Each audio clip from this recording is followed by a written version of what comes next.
খালেদ মহিউদ্দিনের শোতে আমার সাথে শামসুজ্জামান দুদু ছিলেন, সেখানে আমি স্ট্রেট বলছি হি ইজ নট কামিং। আমার সাথে তর্ক করছিলেন দুভাই এবং আমি স্ট্রেট বলছি দেখেন আমার সাথে তর্ক কারণগুলো কি বলছি দেখেন আমি যে খুব পণ্ডিত তা কিন্তু না, হ্যাঁ মোটামুটি পণ্ডিত নাকি? না না আমি পণ্ডিতই না, খুব পণ্ডিত না পণ্ডিতই না, আমি কমন সেন্স দিয়ে বুঝি সব কিছু। এবং ইংরেজিতে একটা কথা আছে, common sense in an uncommon height is called brilliance. Common sense যখন একটা আনকমন হাইটে চলে যায় সেটাকে বলে ব্রিলিয়ান্স। তো আমার কমন সেন্সটা একটু আনকমন হাইটে চলে গেছিল। I am not a scholar, I am not a genius, but আমার কমন সেন্সটা একটু হাইট চলে গেছে। সেখান থেকে আমি দেখছি যে Tarique Rahman is not coming.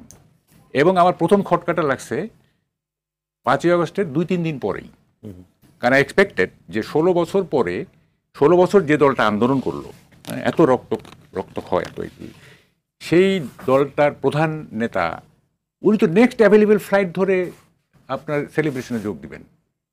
যখনই উনি, আমি 10 তারিখ পর্যন্ত ওয়েট করছি, টিকিট ঝামেলা, কিছু ট্রাভেল পাসটা ইত্যাদি হইতে পারে। যখনই 10 তারিখ পর্যন্ত আসলে আমি বুঝে গেলাম it is a continuation of 1/11। ঠিক আছে, এটা -2 থিওরি। জীবন ভাই পরে আমার শুনেন, ওয়ালেদ ইভেন্টে যখন ফেল করলো, ফেলিওর কি? ফেলিওর মানে হচ্ছে to begin again more intelligently. Failure মানে হচ্ছে এটা। ফেল করলো তখন, এখন যেটা হচ্ছে মোর ইন্টেলিজেন্টলি হ্যান্ডেল করা হচ্ছে, এটা আপনাকে বুঝতে হবে। -2 থিওরি। হ্যাঁ, এবং বিএনপি বুঝতেই পারে নাই যে তাদের অলক্ষ্যে আওয়ামী লীগের চেয়ে বড় শত্রু গোকুলে পাচ্ছে। 5ই আগস্টের যারা মাস্টার মাইন্ড, 5ই আগস্টের যারা মাস্টার মাইন্ড, তারা কখনোই চাইবে না যে তারেক রহমান দেশে আসুক। কারণ তারেক রহমান যদি দেশে আসে, মানে ওই সময় ওই 0 আওয়ার বা তারপরে, তাইলে হোল থিং তারেক রহমান গ্রিপে চলে যাবে, হোল কান্ট্রি। তা 5ই আগস্টের মাস্টার মাইন্ডে কেন সেটা চাইবে? তারেক রহমান আসা মানে দে আর নোবডি, তাই না?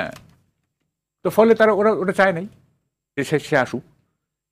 এবং মানে বিএনপি নেতৃত্ব হয়েছে কি, সবই তারা যে বুঝে না এমন কিছু না। দেখেন পলিটিক্স হচ্ছে সবচেয়ে একটা মানে কি বলে এটা, পলিটিক্স যারা করে তাদের মেধা ভাটি অঞ্চলের চোরের চাইতে বেশি। ঠিক আছে, এত মেধা যারা পলিটিক্স করে তারা বুঝবে না এটা হয় না। বিএনপি বুঝে নাই চোর, ভারতীয় চোররা তো খুব বুদ্ধিমান। আপনি কোন অঞ্চলের? আমি নর্দার্ন। ওইটা কি অঞ্চল বলে? হ্যাঁ, ওইটা তো ভাটি অঞ্চল বলে সবাই। না, ভাটি অঞ্চলটা এইদিকে না, আমরা ভাটিতে আমি থাকতে যাচ্ছি না, প্লিজ। আমি ভাটিতে থাকতে যাচ্ছি না, পয়েন্টে যদি বলেন। পয়েন্টে বলতেছি, পলিটিক্স যারা তারা খুব বুদ্ধিমান হবে, ডেফিনেটলি তারা বুদ্ধিমান হবে। তো বুদ্ধিমানরা লোক বুঝবে না তা না, তারা সবই বুঝতো কিন্তু বলতো না। হ্যাঁ, তো দুদু ভাইকে আমি সাইড লাইনে বলছি যে আপনারা তো বুঝেন আমরা কেন এগুলি করেন। হ্যাঁ, উনি যে আসবেন না এটা আপনারা বুঝেন, হ্যাঁ আসতে পারবেন না, আসবেন। হ্যাঁ, আমি যতদূর শুনেছি ওনার বক্তব্যটা আমার কাছে আদৌ খুব সেন্সিবল মনে হয়নি। ওনার বক্তব্যটা, ওনার অবজারভেশন, ওনার স্ট্যান্ডিংটা আমার আদৌ মনে হয়নি। রেদার আমাকে যেটা মনে হয়েছে, এই দেশের মানুষ গত বছরের 5ই আগস্ট যে একটা অভ্যুত্থান সংগঠিত করলো, সেই অভ্যুত্থানটাকে উনি মনে করলেন ইট ওয়াজ এ প্লয় অফ ফিউ পিপল। এটা উনি অভ্যুত্থানের স্পিরিটটাকে আন্ডারমাইন করেছেন। না না না, আমি বলছি প্লিজ প্লিজ এদেশের জনগণের ত্যাগকে উনি আন্ডারমাইন করেছেন। ঠিক শেখ হাসিনা, আপনি বুঝেছেন, শেখ হাসিনা, ঠিক আছে আমার বোঝাইতে, আমি তো ওনার বোঝাই বলবো না। শেখ হাসিনা যেভাবে 5ই আগস্টকে দেখতে চান, মনে করেন যে আমেরিকা ওনাকে মানে সরিয়ে দিয়েছে, উনি যে আকাম কুকাম করেছেন, উনি যে দেশের সম্পদ লুণ্ঠন করেছেন, উনি যে 136 জন, উনি 134টি শিশুকে হত্যা করেছেন, উনি যে জাতিসংঘের স্টেটমেন্ট, উনি তাদের ইনভেস্টিগেশন অনুযায়ী যে 1400 মানুষকে হত্যা করেছেন অনলি 36 ডেইজে, উনি আমার দলের ইলিয়াস আলী অসংখ্য মানুষকে গুম করেছেন, উনি যে পুলিশকে পুলিশ লীগ বানিয়েছিলেন, সেনাবাহিনীর ভেতরে উনি আয়নাঘর বানিয়েছিলেন, উনি যে প্রশাসনটাকে যে আমি তো ওনার সাথে আমি একটু বলি প্লিজ, আমি সঞ্চালক হিসেবে আপনাকে শুনতে, আমাকে শুনতে বেটাই আমার কাজ, আপনি শুনেন প্লিজ। আমি একটু বলি সেটা হচ্ছে এই, আমাকে শুনতে, আমি আপনাকে সময় দিব, আমি সবচেয়ে বেশি সময় দিব, কিন্তু আপনি যেভাবে এসবভাবে বলছেন যে ওনার সাথে আমি দীর্ঘ 3-4 বছর ধরে শো করেছি, যে কথাগুলো বলছেন এই একই কথা উনি প্রচুর বলেছেন, এটা ওনার প্রতি অন্যায় হবে বলে আমি প্রচুর বলেছি। সেটা ঠিক আছে, আপনি যে তথ্যগুলো দিচ্ছেন শেখ হাসিনার ব্যাপারে উনি অনেক দিয়েছেন। What my concern is very clear as a anchor। আপনি এই কথাগুলো আমি বহুবার বলেছেন, আমাকে এই ব্লেম দিয়ে না। আমি তো কখন আমি 5ই আগস্টের অভ্যুত্থানকারী শক্তির একদম you are one of them, right. আমাকে যদি শুনতে হয় যে 5ই আগস্ট এখানে কোনো মাস্টারমাইন্ড ফাস্টারমাইন্ড, it was the people. Okay, it was the people, জনগণই হচ্ছে মাস্টারমাইন্ড। আমি আপনাকে শুনে দিব। না প্লিজ বলেন। জনগণই হচ্ছে মাস্টারমাইন্ড। জনগণ অভ্যুত্থান সংগঠিত করে সকল শ্রেণী পেশার মানুষ যখন রাজপথে চলে আসে, যখন একটা প্রধানমন্ত্রীকে তার নিজের বাসস্থল থেকে পেছন দরজাতে বের হতে হয়, আসেন প্লিজ আমাকে এভাবে থামাতে চলে তো হবে না। তারপরে যখন সেনাবাহিনীর জেনারেল থেকে শুরু করে পুলিশের আইজি ফাইজি সাবেক সব যখন পালাইতে হয়, তখন কি এটা 5টা-6টা মাস্টারমাইন্ডের কাছে এটা? আরে জনগণই তো সকল সার্বভৌম ক্ষমতার মালিক। ইট ওয়াজ দ্য পিপলের শক্তিকে কেন আমি আন্ডারমাইন করছি? আমি কেন অভ্যুত্থান স্পিরিটটাকে কেন আমি আন্ডারমাইন করছি?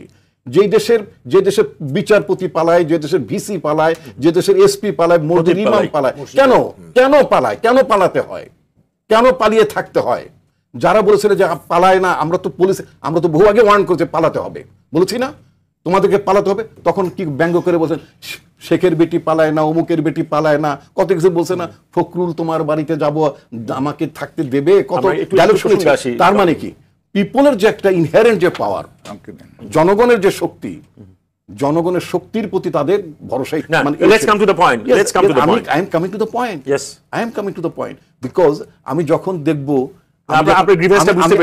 দেখব যে 71-কে কেউ আন্ডারমাইন করে, আমি তখন ক্ষুব্ধ হব। আমি যখন দেখবো যে ৭৫ নভেম্বরকে যদি কেউ আন্ডারমাইন করে, আমি তখন ক্ষুব্ধ হব। আমি যখন দেখবো 90-এর অভ্যুত্থানকে যখন কেউ আন্ডারমাইন করবে, আমি ক্ষুব্ধ হব।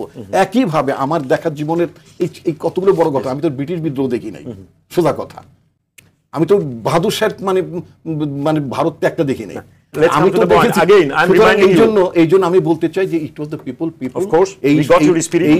এই আপনার অভ্যুত্থানটা সংগঠন, আমি আপনার স্পিরিটে বুঝেছি। সুতরাং হাসিনার ভাষায় কথা বলে তুমি শুনবো না, মাস্টার মাইন্ডের গেম না, it was the attempt of the people. এখন আমি এই কথাটি বলতে চাই, আমি ওনার অবস্থানটা উনি ক্লিয়ার।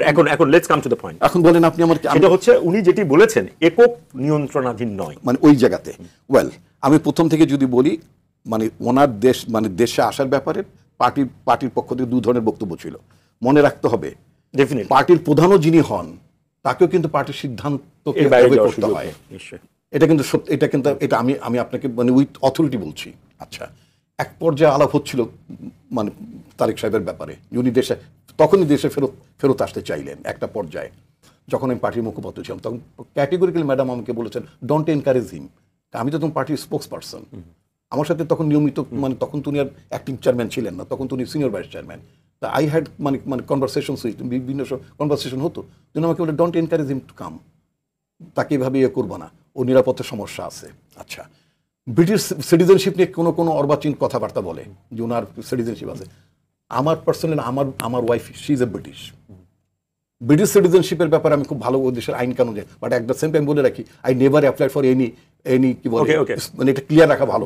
আচ্ছা, মানে আমি পিওর বাংলাদেশি। আচ্ছা, এখন কথা হচ্ছে যে আপনার ব্রিটিশ সিটিজেনরা বাংলাদেশ বংশোদ্ভূত যারা, বিশেষ করে পার্টিকুলার তারা যারা ইলেকশন ওদের একটা আইন আছে, আপনি any time you can forgo their citizenship, but 180 ডেজের মধ্যে আপনি আবার বলতে পারেন, উইদিন 180 ডেজ রিভিউ না, আপনি আবার বলতে পারেন আই চেঞ্জ মাই মাইন্ড। আপনি আবার আপনার মানে সিটিজেনশিপ মানে ইনফ্যাক্ট 180 দিন পর্যন্ত ওরা হোল্ড করে, ওরা ফ্ল্যাগ পিরিয়ড বাতিল করে দেয় না। ঠিক আছে, সুতরাং এই সমস্ত গালগপ্প যারা করে যে ওনার সিটিজেনশিপ আছে, এটা আসে, এটা 1 সেকেন্ডের ব্যাপার। যদি ওনার সিটিজেনশিপ উনি কখনই নেন নাই, তবে ব্রিটেনে থাকার জন্য, বৈধভাবে থাকার জন্য যে আইনগত সার্বজনীন স্বীকৃত যে পন্থা, সেটা তাকে করতে, সেটা ইলিগালি ব্রিটেনে ছিলেন না।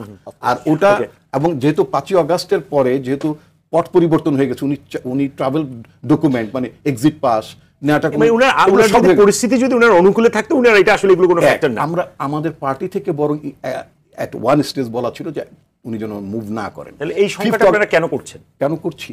আপনি যদি পাকিস্তান আমাদের উপমহাদেশে, বাংলাদেশে একটা ডেমোক্রেটিক ট্রানজিশন আছে না, ডেফিনেটলি এই ডেমোক্রেটিক ট্রানজিশনটা এটা হোক, একটা নির্বাচন হয়ে যায়, একটা নির্বাচিত কর্তৃপক্ষ, একটা নির্বাচিত সরকার আসুক, জনগণ একটা সরকার প্রতিষ্ঠিত হোক, হাসিনা ছাড়া, আওয়ামী লীগ ছাড়া এই যে প্রফেসর মোহাম্মদ ইউনূসের ইন্টারিম গভর্নমেন্টের পিরিয়ডে যে মানে হাসিনা একটা বিচার হচ্ছে, এই বিচারের মধ্যে তার সংগঠন তারা কি ইলেকশন করতে পারছে না, তাই না? এর মধ্য থেকে যে একটা নির্বাচিত সরকার, আমি তো কথাই বলবো না, কথার মধ্যে মাঝখানে যদি আমি ক্লিয়ার হতে চাচ্ছি, আমি তো ক্লিয়ারই করছি, এত অ্যাংরি হয়েন না প্লিজ, ডোন্ট বি অফেন্সিভ। আমাকে তো প্রশ্ন করতে হবে, আপনি এত অফেন্সিভ আগে প্লিজ বলেন। আচ্ছা আপনি প্রশ্ন করতে থাকুন, আমি আপনার প্রশ্ন শুনতে থাকি। নিরাপত্তা আমি তো বলতে চাচ্ছি কি সেটাই বলেন, আপনি তো আমাকে সেই জায়গায় যেতেই দিচ্ছেন। বলেন, আমাদের তো সময়ের ব্যাপার আছে। ওকে, আপনি আরেকজনকে সময় দিয়ে প্লিজ ক্যারি অন, বলেন। আপনি সরি বলেন, আপনি তো বারবার আমাকে ইন্টারফেয়ার করছেন। আমি এই পর্যন্ত আমি যদি গণি মোর দেন 18 টাইমস আপনি আমাকে ইন্টারফেয়ার করেছেন। মোর দেন 18 টাইমস, প্লিজ। হ্যাঁ, মোর দেন 18, নো হোয়াই 18 টাইমস আপনি আমাকে ইন্টারফেয়ার করেছেন।